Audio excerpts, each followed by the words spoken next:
Welcome to the building of the TLR 8ight-E 3.0.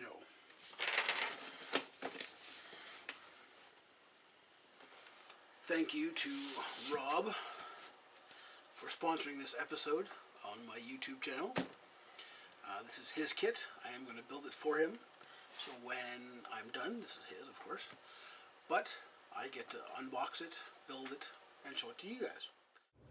Okay, as you can see, the shock tower is installed. My camera decided to not record that section, so I'm just going to go quickly over it here. On the rear of the car, on the shock tower, we have the body mount, the shock mounts on the top upper section, the inner camber links, which are on the front side.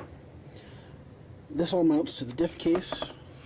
On the back side, we have the wing mount, and the wing just goes up here. It's fairly straightforward. There's 4 screws bolted together, 2 screws on the front there and there, and then 2 screws from the back. You can see down there, hopefully you can see down there, that screw it into the actual diff case, makes it nice and strong. There are 2 bottom screws here, look way down there, that are for the bottom of the diff case. So we put this on first of all, it just screws there. These 2 again screw in afterwards, and basically done. There's the body mount screw there. It's fairly straightforward. So it goes on pretty simple. You can see I've just got this loose because I had to remove the nut to get this screw in for the center brace. It was a real pain in the keister to get that screw through, so I just took the nut off and then did that. So we'll tighten this back up in a minute, and that piece will be done.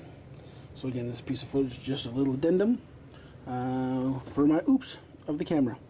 Anyway, so back to our regularly scheduled program. So the next part we need to build is the turnbuckles, which look a lot like this. These are the upper turnbuckles for the rear camber links. And if we have a look at the ball cups, one is a straight ball cup, the other one has a little offset to it. So it's just up on the one side. Again, this will go pointing up in the rear hub. So we have to make sure these are in the right orientation. I have the stripe on the rear hub side. This is going to be for the left side, because I want the stripe always to be on the left. So when I build the next one, again, I want the stripe on the left, but this time I want to have the offset one on the right side. So we're going to put that in place right now.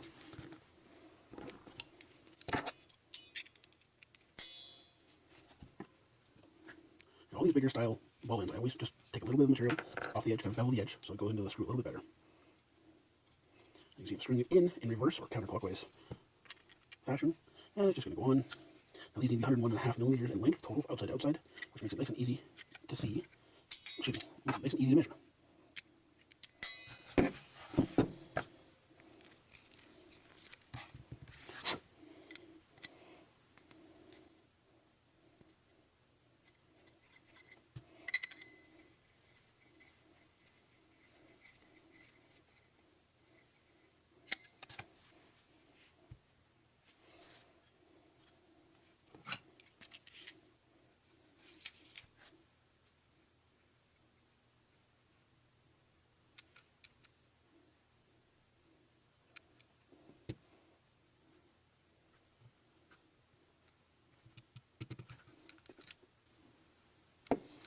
Alright, so we don't know if you can see the screen or not, but I can see it, that's all that matters. And we're just going to check, need to be 101.5, and we're pretty close. So I need to, we'll do about a quarter turn each way and see if we get closer.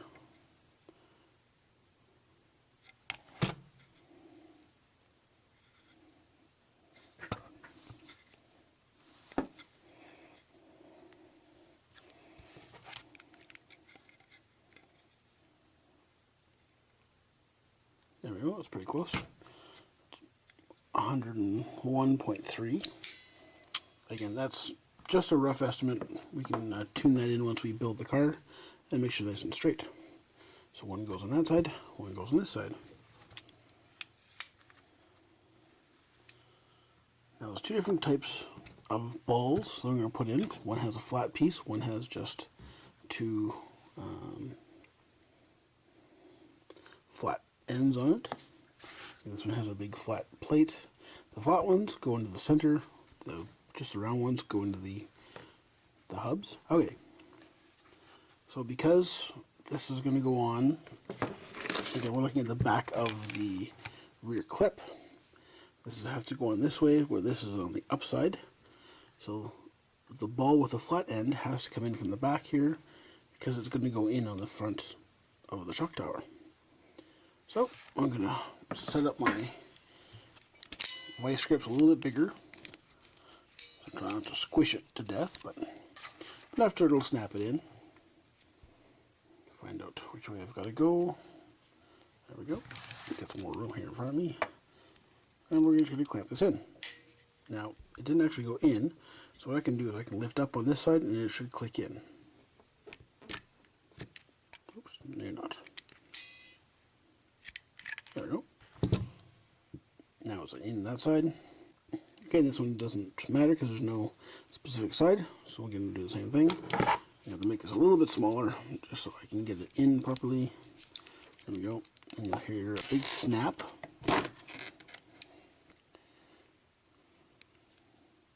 You hear a loud snap when it goes in. Oh, or not. There we go. So there's one side. Again, this is the left side of the car. It goes in like that. And we'll grab the one we just did a little while ago. There it is. And we'll do this one the same way. So the straight through one goes this way. There's its pop. And the one for the outside, and I can go this way and pop it in. Alright, so now that those are there, we need to add the screws. And they show the screw sizes here, which is the 6.282. And I believe it's this one here. Yeah, that looks about right. And I should have its brother right there. So there we go. These two go in on the inside, and on the outside we'll get to that in a minute. Now the screws go in from the back, and they show it in the hole inside center. And this piece is threaded, so we can just thread that in. And there will be a nut that goes on the outside.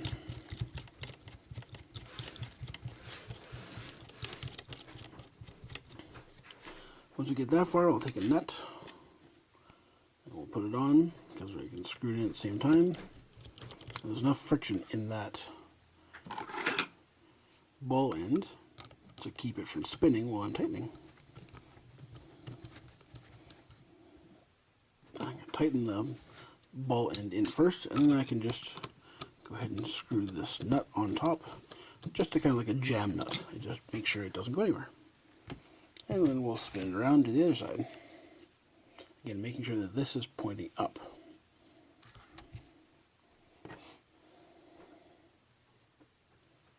There we go.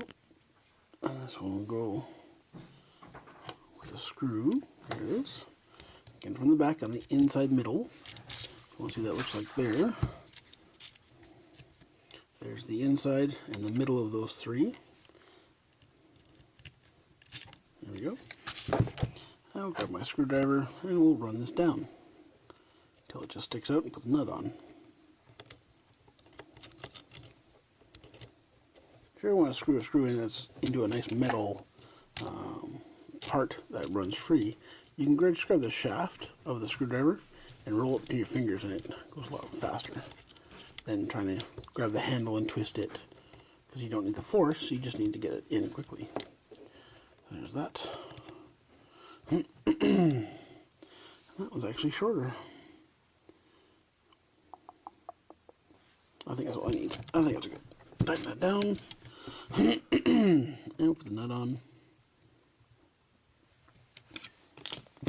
And we can tighten up. As long as this nylock, yeah, it attaches the nylock, that's fine. That will be nice. There we go, the jam nut's on. It's in the nylock. And we're good to go. Alright, so now we're going to turn the page. And you can see the instructions here telling you where it goes.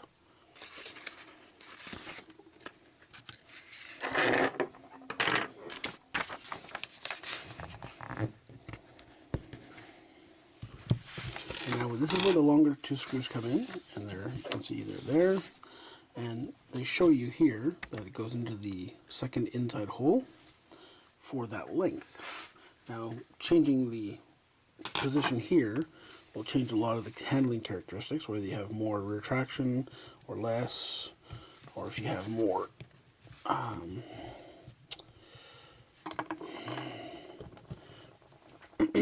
you can also change the rate of camber gain. So if you have a shorter link, again it's on the inside, the further inside it is, the more camber gain you're going to have as the suspension cycles. The longer it is, the less camber gain you're going to have.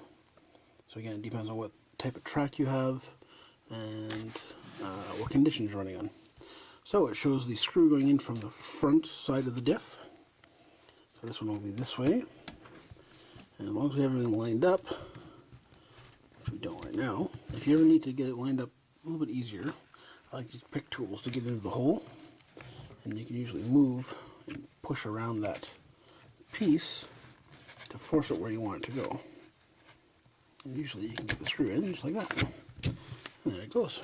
So it pushes through, and we grab just a standard nut. Again, they're outlined in the parts list. And screw that in. Take a screwdriver and our hex driver, and we just tighten it up. If you use two at the same time, you can double your speed at which you tighten this down, like so. Kaboom. And the other one will do the same thing. Now, one critical step I just realized I missed. And I'm going to leave this in the video for the reason that I want everybody else to see my mistakes and learn and hopefully not do what I just did. I have left the dog bones not attached. And you see they're on the wrong side, you can't even get them through, it's a real pain. So, what we'll do, we'll just take this apart again. I'm going to do it to both sides because I did both sides exactly the same way. And we just undo that screw. It's that quick, you can just easily move it. Now because this pivots, let's see that, there we go. This pivots nicely, we can get this in and around now, underneath the sway bar, and into its home in the outdrive cup. There we go.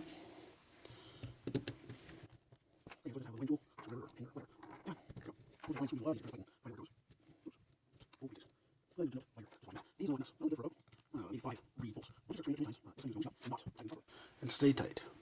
So it's a good idea to have some options of these extra pieces just in case, because you're going to need them eventually down the road.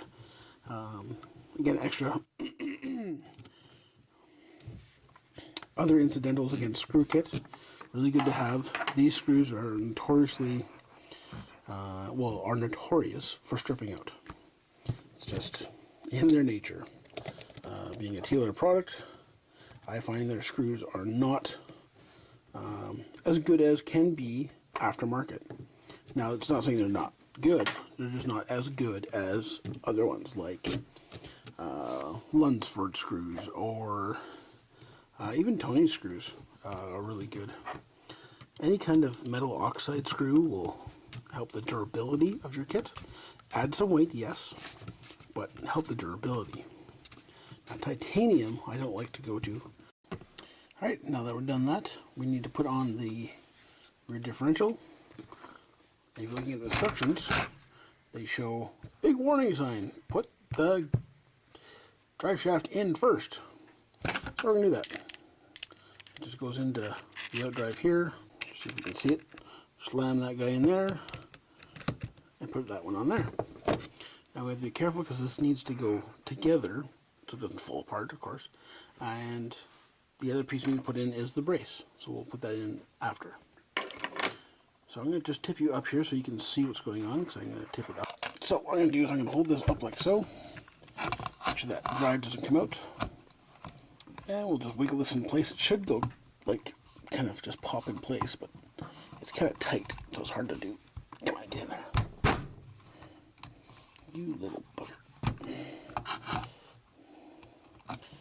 It looks like the end is just a little too tight. There we go. So a couple of spots don't like to sit in nicely. There.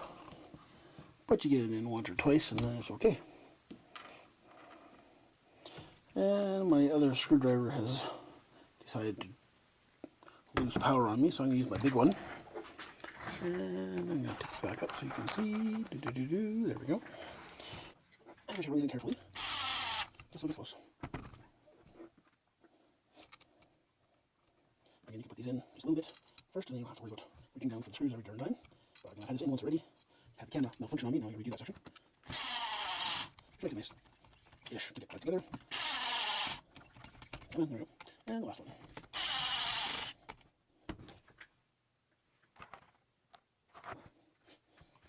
So there we go, that's on. I will tighten that by hand, of course.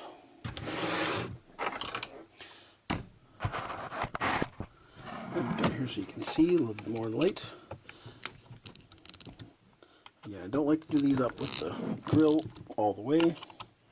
Gotta give these a little bit of tightening just to make sure they're in tight. There we go.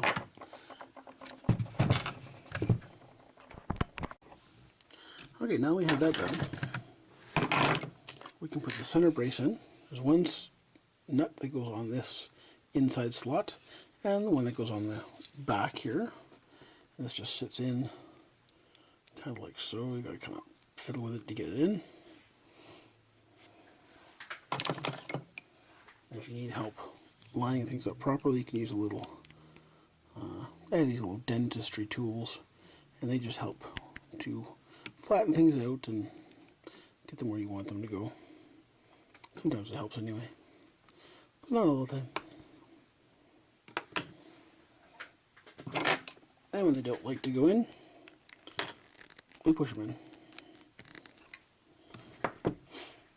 So that being said, this goes in chassis like that and slides in here. Now the instructions show the screw, which looks like that. See it there? That looks nice. Goes in from the left side of the car. So again, it goes this way. The hole that's right here. It's difficult to do because this is in the way. So, not sure why they did that.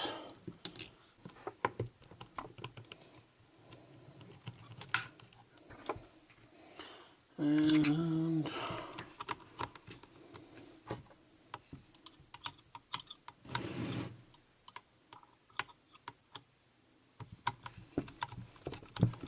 piece of shit cellular.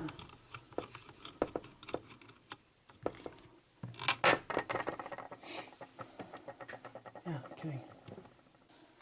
Alright, so I had to back this screw off and then take the nut off the camber link just to get this nut in straight.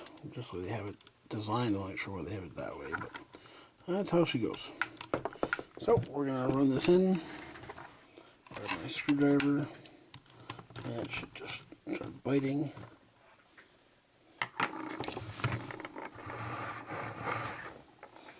And once we get through, the nut goes on the other side. We'll use a pair of pliers to hold that nut until it connects to its little key spot there.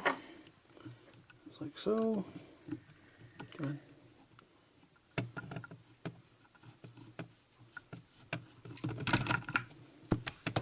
And we just tighten it down.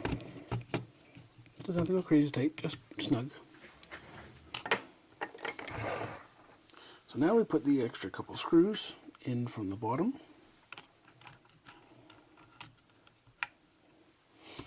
Now we'll just turn on its side here and tip you up so you can see. Alright, so these two right here. And we make sure we line up properly. It looks pretty good. So I'm just going to slap that one in like that, and then we can just tighten it up.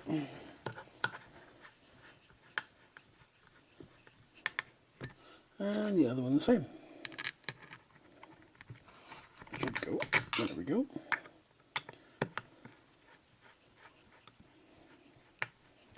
Now this piece keeps the rear of the chassis from bending up on bad landings. There we go. And there is that part done. The next section is going to be part E.